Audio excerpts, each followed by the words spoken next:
ওকে, so আমরা হচ্ছে যেহেতু বললাম যে হেডার এবং ফুটারের কাজ করব, বডির কাজ যতটুকু দেখাইছি ইনশাল্লাহ আপনারা পারবেন, এই আশ্বাস আমাদের দিচ্ছেন। এখন এইটা প্রমাণ পাওয়া যাবে যখন আপনারা সাইট রান করবেন, তখন যখন আমরা বলবো এক একজনে বলবো যে দেখেন কার কোন সাইটে সমস্যা আছে, তখন আপনারা নিজেরাই সমস্যা ধরবেন। তো নিজের সমস্যা যেমন চোখে পড়ে না, অন্য সমস্যা কিন্তু অন্যের জিনিসগুলো কিন্তু চোখে পড়ে। তখন বোঝা যাবে যে কার কোথায় কি কমতি আছে বা কে কোনটা স্কিপ করছে বা করিনি। যাই হোক, বডিটা আপনাদের মতো সাজাই নেবেন, প্রবলেম হইলে জানাই দিন আমার গ্রুপে অথবা আপনাদের ভিতর সলভ করে নিন। এখন হচ্ছে আমরা জাস্ট আইকনগুলো বা হেডার এবং ফুটার, সো সিম্পল কিছু জিনিস আছে এখানে। আইকন আছে, এটা ফুটারের ভিতরে একটা লোগো আছে, একটা মেইল দেওয়া আছে ডেমো আকারে, এবং এটা কপিরাইট বাই মিনাজের বা ওয়েবসাইটের টাইটেল থাকে। আর উপরে যেটা আছে লোগো, কিছু সংখ্যক বাটন বা এটারে মেইন মেনু বলা হয়, প্রাইমারি মেনু এরকমও বলা হয়, আর একটা বাটন আছে। এইগুলা এডিট করবো কিভাবে সেটা দেখবো। তো এইখান থেকে যেহেতু আমরা এডিট পেজ অথবা এডিট উইথ এলিমেন্টর দিয়ে কাজ করতে পারতেছি না, তো আমরা কি করব, এখানে কাস্টমাইজ নামে একটা বাটন আছে, আমরা এই কাস্টমাইজ বাটনে ক্লিক করতে পারি। অথবা যদি ড্যাশবোর্ডে চলে আসি, ওয়ার্ডপ্রেসের অ্যাডমিনের ড্যাশবোর্ডে, এইখানে আসলে আমরা অ্যাপিয়ারেন্সের ভিতরে দেখব কাস্টমাইজ আছে, অ্যাপিয়ারেন্সের ভিতরে আসলে দেখব কাস্টমাইজ, আমরা জাস্ট এই কাস্টমাইজে ক্লিক করে দিব। কাস্টমাইজে ক্লিক করলে আমরা এখানে স্টেপ বাই স্টেপ দেখতে পাচ্ছি যে গ্লোবাল আছে, এবং গ্লোবালের ভিতর নিচে আছে হেডার, এইটা হচ্ছে হেডার। সো এই হেডারটা হচ্ছে এই যে এটাকে বলা হয়। আমি যখন হেডারের ভিতরে যাব, তখন দেখবেন আপনি এখানে নিচে তিনটা সেকশন চলে আসছে। বেসিক্যালি হেডার এবং ফুটারের তিনটা সেকশন, হেডার এবং ফুটারে টোটাল তিনটা সেকশন থাকে। তিনটা সেকশন মিন্স হচ্ছে এই দেখেন, আমি যখন এখানে মাউস নিচ্ছি এখন দেখেন এটা এডিটেবল হয়ে গেছে, বাট এইটার উপরে নিচে মাঝ বরাবর, টোটাল উপরে মাঝ বরাবর নিচে টোটাল তিনটা জায়গা থাকে। আই মিন এটা ওয়ার্ডপ্রেসে দেওয়া আছে এখানে তিনটা জায়গা, যেমন দেখেন এখানে একটা জায়গা আছে, তারপরে একটা জায়গা, এই যে জায়গাটা জাস্ট আমাদের এই কন্টেন্ট গুলো আছে। মানে আমি বলতে চাচ্ছি যে আমরা যদি চাই এটার উপরেও, এই লোগোর উপরেও কিছু কন্টেন্ট বা বাটন গুলো অ্যাড করতে পারবো, আবার চাইলে এইটা এইভাবে থাকবে এর নিচেও করতে পারবো, অথবা এই যে এটা আছে এটার ভিতরে এডিট করতে পারবো। যেমন মাঝখানের এটা দেওয়া আছে সাইট লোগো, আমি যদি জাস্ট এই সাইট লোগোটা ধরে উপরের সেকশনে দিয়ে দিই, তখন দেখবেন এখানে জায়গা চলে আসবে উপরে, দেখেন লোগোটা উপরে চলে যাবে এবং বাটনগুলো নিচে চলে আসবে। দেখেন এটা টোটাল এবার কই দুইটা সেকশন হয়ে গেল। তো এইটা যেহেতু অলরেডি টেমপ্লেট আকারে সাজানো রয়েছে, টেমপ্লেট আকারে সাজানো বলে ওরা মাস্ক বরাবর দিয়ে এটা কাজ করছে। আর ওয়েবসাইটের ক্ষেত্রে কি হয়, আপনি যখন কোনো ব্ল্যাঙ্ক কিছু রাখবেন, ব্ল্যাঙ্ক পেজ বলেন বা ব্ল্যাঙ্ক কোনো ট্যাগ রাখবেন, তখন কিন্তু আপনার যে জায়গাটা ওইটা কিন্তু ওয়েবসাইটে কখনোই শো করে না। যেমন আমি যদি এইখানে যেমন ফাঁকা আছে, কোনো কন্টেন্ট নেই, দ্যাটস মিন কিন্তু উপরে কোনো কন্টেন্টের জায়গা নেইনি। কিন্তু যদি কন্টেন্ট থাকতো তাহলে একটা স্পেসিফিক জায়গাও ব্লক করে নিত। আই মিন আমি বুঝাচ্ছি, গ্যাপ যেটা ওটা ফিল আপ করে নেয় অটোমেটিকলি। যেমন নিচে কিন্তু আমার এখানে একটা গ্যাপ আছে, বাট এই গ্যাপটা কিন্তু আমি ধরতে পারতেছি না। দেখেন মাউস নিলে কিন্তু এডিট হচ্ছে না, তার মানে গ্যাপটা শো করতেছে না। বাট আমি যদি এই যে বাটন যেটা আছে এই বাটনটা যদি নিচে দিয়ে দিই, এখন কি হবে, নিচের জায়গাটা একটা বাটন চলে আসবে এবং জায়গাটা টোটাল ও ব্লক করে নিছে। দেখেন এই যে বাটন চলে আসছে, ওই এই জায়গাটা এখন ব্লক করে নিছে। তো এই একটা জায়গা সেকশন, এই একটা সেকশন, বাট এইটাও কেমন হইলে আমাদের নিচের এইটা ধরে বসে, তো এইটা হচ্ছে বিষয়টা খারাপ দেখাচ্ছে যেহেতু অলরেডি টেমপ্লেট সাজানো। তো আমরা কি করি, এইগুলা এডিট না করে জাস্ট এর ভিতরে কন্টেন্ট গুলা এডিট করি। আমি উপরে এটা স্লাইড করে রেখে দিলাম, এবং আপনি যদি চান যে হায়ার মি বাটনটা এই পাশেও থাকবে, সেক্ষেত্রেও আপনি করতে পারেন। বাটনটা জাস্ট এখানে চেপে নিয়ে চলে আসবেন হোল্ড করে, দেখেন এখানে হায়ার মি বাটন চলে আসলো।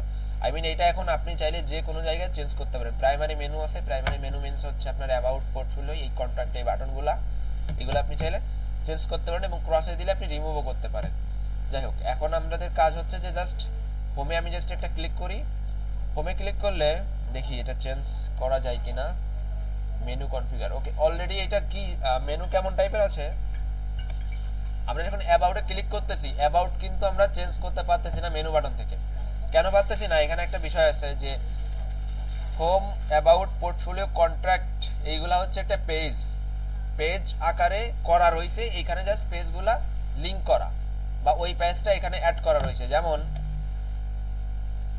আমি যদি এখানে কন্ট্রাক্টে ক্লিক করি, তাহলে দেখবেন এখানে লোকাল হোস্ট ডাব্লিউপিএফ এর এখানে কন্ট্রাক্ট চলে আসবে, তার মানে এটা একটা পেজে চলে আসলো, হ্যাঁ লিংকে চলে আসলো। সো এইখানে কি করা আছে, এই লিংকটা মনে করেন সাপোজ কপি করা, কপি করে এখানে মনে করেন যে লিংক আপ টাইপের করা আছে। এই যে এখানে এটা আপনি এমনিতেই অ্যাড করতে পারবেন, এখানে আপনার কোনো লিংক করে অ্যাড করা লাগবে না, এমনিতে আপনি অ্যাড করতে পারেন। এটা আমি দেখাবো করার ক্ষেত্রে। তো এখন ব্যাকে গেলাম, বাটনে জাস্ট একটা ক্লিক করি। বাটনে ক্লিক করলে এখানে জাস্ট একটা বাটন আছে, এইগুলাতে এমনিতে আপনার লিংক করা বাটন, মানে বাটন করে লিংক করা না, জাস্ট দেখা যাচ্ছে পি ট্যাগ দেওয়া আছে হয়তো বা দিয়ে হয়তো লিংক আপ করা আছে। জাস্ট আমি মেবি ওয়েট দেখি দেখা যায় কিনা।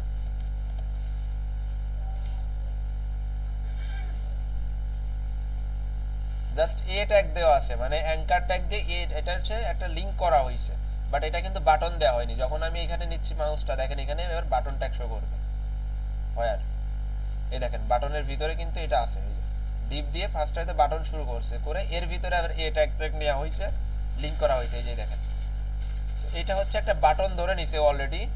তো বাটন যেহেতু একটা আছে এখানে, এই জন্য বাটনে আমরা যদি লিংক করতে চাই যে হায়ার মিতে ক্লিক করলে কোথায় কাজ করবে, ফর এক্সাম্পল হায়ার মিতে দিলে কি শো করবে, আমি জাস্ট ডেমো দিয়ে দিচ্ছি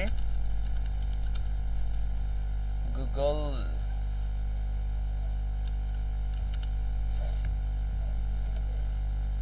ওকে, লিংকের এখানে এখন আমি দিলাম www.google.com। এখন যখনই কেউ লিংকে ক্লিক করবে google.com এ নিয়ে যাবে। আপনারা এখানে হায়ার মিতে দিয়ে ডাইরেক্ট হয়তো আপনার চ্যাটের কোনো একটা লিংক অথবা এমন একটা অপশনে যেখানে হায়ার মিতে ক্লিক করলে ডাইরেক্ট আপনাদের কন্ট্যাক্ট করতে পারবে, কন্ট্যাক্ট করে হায়ার করতে পারে, এরকম টাইপের একটা লিংক আপনারা দিয়ে দিবেন। দিলে এখানে ডিজাইন আছে, ডিজাইনটা হচ্ছে আপনি এই টোটাল বাটনটা বা এটা কিভাবে কি কাস্টমাইজ করতে যাচ্ছেন এটা আপনারা এখানে দেখতে পারবেন। যে টোটাল টেক্সট কালার আছে, ব্যাকগ্রাউন্ড কালার, বর্ডার কালার, এই যে বর্ডার যেটা দেওয়া আছে এগুলা। সো এগুলো আমি আপাতত কিছু মডিফাই করতেছি না। এখন আসি যে সাইট লোগো, এই যে এটা দেখতে পাচ্ছেন সাইট লোগো, আমি চাইলে এখানেও একটা ক্লিক করতে পারি, অথবা আমি সাইট লোগোতে ক্লিক করলে দেখবেন এখানে লোগো অপশন চলে আসছে। তো আমি কি করতে পারি, রিমুভে ক্লিক করলে এটা রিমুভ হয়ে যাবে, এবং চেঞ্জ লোগোতে যদি আমি ক্লিক করি তাহলে আমরা একটা লোগো আপলোড করতে পারবো। মেবি মিডিয়া লাইব্রেরি চলে আসছে, মিডিয়া লাইব্রেরি থেকে আমরা সিলেক্ট করে নিতে পারি। বাট এখানে একটা জিনিস খেয়াল রাখবেন যে এখানে বলতে সাজেস্ট ইমেজ ডাইমেনশনস, হ্যাঁ এটা হচ্ছে আপনার 180/60 পিক্সেল হওয়া লাগবে। মানে আপনার টোটাল এখানে উইড হওয়া লাগতেছে 180, হাইট উইড ওয়েট টোটাল এই সাইজের ইমেজের সাইজ হওয়া লাগবে মিনিমাম, বা ওরা সাইজ সাজেস্ট করতেছে 180/60 পিক্সেল। আপনি চাইলে এটা স্কোয়ার শেপেও রাখতে পারেন, নো প্রবলেম। যেমন আমি এই এরিয়াটারে দিয়ে দিলাম সাপোজ লোগো আকারে, দেখি এটা কি হয়। ওকে,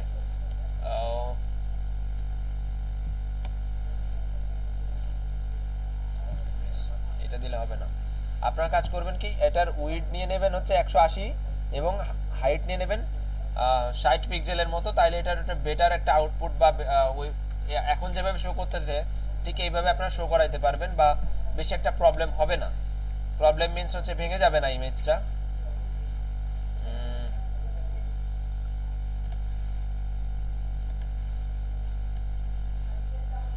ওকে, আমি এই চোখটুকু রাখলাম। আমি চাইলে কিন্তু ফুল করতে পারি, দেখেন সম্পূর্ণ করতে পারি, বাট সম্পূর্ণ করলে কি হবে, এই ইমেজটা হচ্ছে টোটাল ভেঙে যাবে। এখন যেভাবে আছে সুন্দর করে একটা সাইজ ওয়াইজ আছে, এটা হচ্ছে ওই সাইজের একটা রেশিও ওরা অটোমেটিক্যালি শো করতে দেয়। আমি জাস্ট এটা দিয়ে ক্রপ ইমেজে ক্লিক করলাম,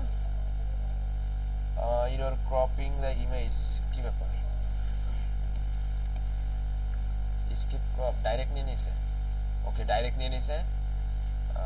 চাইলে আপনি যখন এডিট করবেন বা লোগো ক্রিয়েট করবেন, তবে সাজেশন থাকবে পোর্টফোলিওর ক্ষেত্রে লোগো আপনারা দিবেন না, মানে লোগোটা বেশি যায় না পোর্টফোলিওর সাথে। যদি ব্র্যান্ডিং হইতো তাহলে লোগো যাইতো, সো পোর্টফোলিওর ক্ষেত্রে লোগো আসলে কোনো ভ্যালু রাখে না।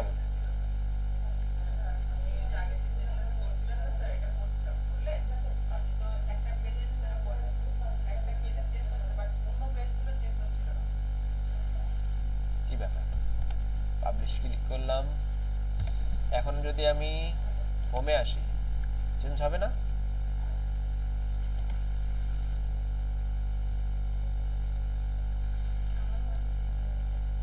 ওইটা কি এভাবে করে রাখছিলেন, চেঞ্জ হয়েছিল না। এখন কাইন্ডলি একটু চেক দেন তো হয় কিনা, বিকজ লোকাল হোস্টও অনেক সময় আপনার যে ফাইল ক্যাশ নিয়ে থাকে আমাদের ব্রাউজারে, ওই ক্যাশ, এটা কিন্তু ক্যাশ থেকে আপনার সেশন বা কুকি থেকে কিন্তু লোড হয় অনেক সময়, দ্যাটস ওয়াই কিন্তু ডাইরেক্ট লাইভ সেভ হয় না, মানে লাইভলি চেক করে না। এখন আপনি দেখেন তো কাইন্ডলি হয় কিনা।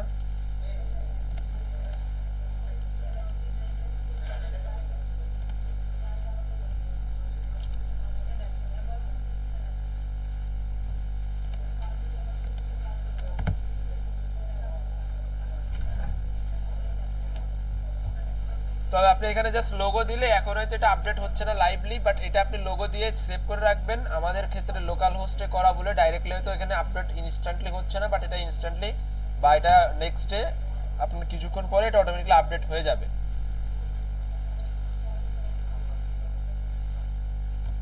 প্রাইমারি মেনু,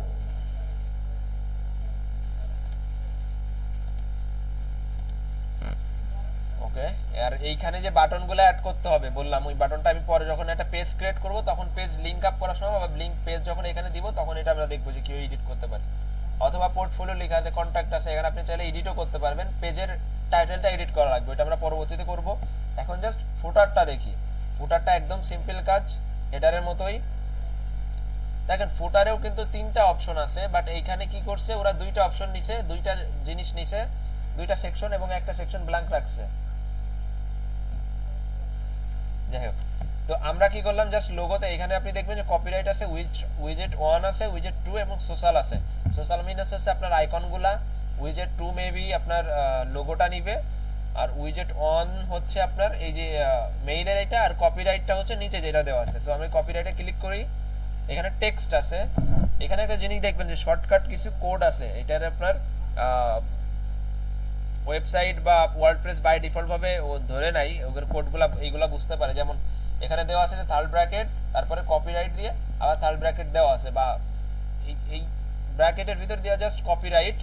ও কি করছে, কপিরাইট টোটাল এটা নিয়ে নিছে, স্যাম্পল নিয়ে নিছে, এবং কারেন্ট ইয়ার মানে অটোমেটিক্যালি এই যে যে বছরটা চলতেছে এই বছরটাও নিয়ে নিবে। সাইট টাইটেল মানে সাইটের টাইটেলটাও নিয়ে নিছে অলরেডি। তো আমাদের এখানে এডিট করার কোনো প্রয়োজনই আছে না। আমরা জাস্ট ব্যাকে গেলাম, ব্যাকে এসে উইজেট অনেক ক্লিক করলাম, এইখানে দেওয়া আছে লোগো, মেবি এটা নাকি দেখি, উইজেট অন, হ্যাঁ লোগো দেওয়া আছে উইজেট অনে। সো আপনি জাস্ট কি করবেন, লোগোর এখানে ক্লিক করতে পারেন, করে আপনি এখান থেকে যে কোনো একটা ইমেজের টাইটেল বলতে আমরা ইমেজ রিপ্লেস ইমেজে ক্লিক করলে, ইমেজে ক্লিক করলে আপনি আপনার এখানে লোগোটা দিয়ে দিতে পারবেন। আর নিচে যদি যাই, আমি উইজেট 2 তে ক্লিক করলে আমার এখানে ইমেইলটা শো করবে। এই যে ইমেইলটা শো করতেছে, আপনি চাইলে এখানে আপনার যে কোনো ইমেইলটা আপনি বসাই দিতে পারেন, যেমন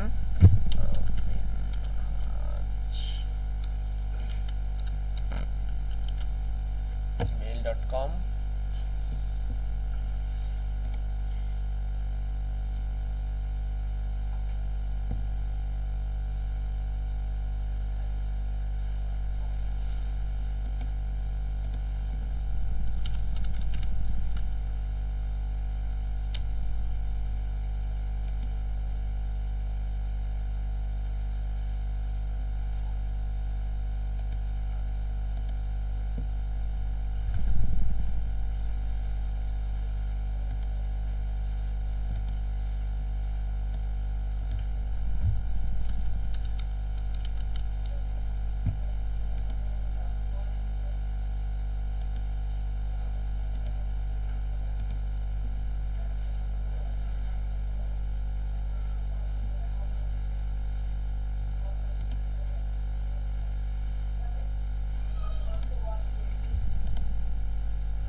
ওকে, আইকনের ক্ষেত্রেও একই একই রকম, আমরা যেমন আগে যে আইকনগুলোতে কাজ করেছি সিমিলার ওয়েতে জাস্ট সোশ্যালের উপর একটা ক্লিক করলে, এখানে দেখেন ফেসবুকের উপর একটা ক্লিক করলাম, এখানে ইউআরএল কিন্তু ব্ল্যাঙ্ক দেওয়া আছে। আপনারা কি করবেন, আপনাদের ইউআরএলটা এখানে দিয়ে দিবেন। এই যে আপনার আইকন যেটা আছে আপনি চাইলে এখান থেকে আইকন রিমুভও করতে পারেন এবং আপনার আইকনটা আপনি অ্যাডও করতে পারেন। ফর এক্সাম্পল আমি লাস্টের দুইটা আইকন চাচ্ছি না এখানে রাখতে, সো এই জাস্ট ক্রস করলাম, দেখেন এই দুইটা কিন্তু চলে গেল। এবং আইকন অ্যাড করতে গেলে আমরা এখানে ব্লু স্কাই দেওয়া আছে বাই ডিফল্ট, এখানে ক্লিক করে আমরা মেইল অনেক ক্লিক করলাম, অ্যাড করলাম, দেখবেন এখানে মেইল অন নামে একটা আইকন চলে আসছে, যে মেইল চলে আসছে। আমি মেইল উপরে ক্লিক করলাম। আপনি চাইলে এখানে ইউআরএলটাও দিতে পারেন, ব্যাস এইভাবে জাস্ট কাস্টমাইজ করতে পারেন। এবং আমরা যদি চাই যে না এটা এইভাবে আসে, এটা লাইন বাই করতে, যে শো লেভেল আছে, শো লেভেলে দিলে কি হবে, এই ফেসবুকের নাম দেখাবে ফেসবুক, টুইটারের নাম টুইটার দেখাবে, মেইল অনের নাম মেইল দেখাবে। দেখেন